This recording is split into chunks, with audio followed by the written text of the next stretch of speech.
Dès leur plus jeune âge, les femmes sont souvent placées au centre de l'attention sociale, surprotégées par certains, jugées plus sévèrement par d'autres. Leur comportement, leur apparence, leurs choix sont scrutés.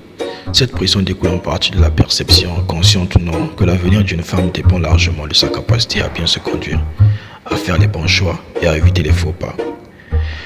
Lorsqu'il s'agit des relations amoureuses, les femmes sont fréquemment les plus exposées aux conséquences d'un engagement, notamment en cas de grossesse. Cette réalité biologique s'accompagne d'un poids moral et social.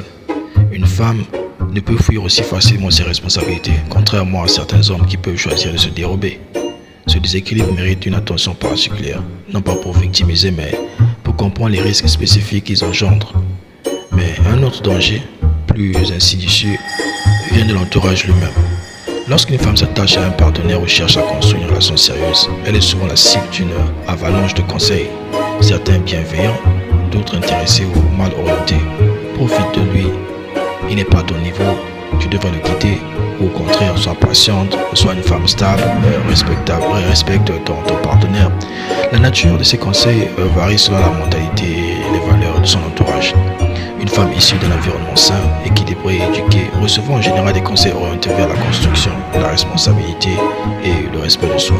Mais dans d'autres cas, les influences peuvent pousser vers des choix destructeurs, des dépendances affectives ou matérielles, ou même l'exploitation de l'autre. C'est là que réside un point fondamental. L'entourage joue un rôle déterminant dans la réussite ou l'échec du parcours d'une femme. Pour les femmes, apprenez à filtrer les conseils, faites confiance à votre intuition, mais cultivez aussi votre esprit critique. Restez entouré de personnes qui vous veulent réellement du bien, pas seulement celles qui vous flattent ou vous guident selon leur propre intérêt. Pour l'entourage, apprenez à conseiller avec sagesse sans juger, évitez les généralisations sexistes et surtout encouragez les femmes à être libres, responsables et éduquées.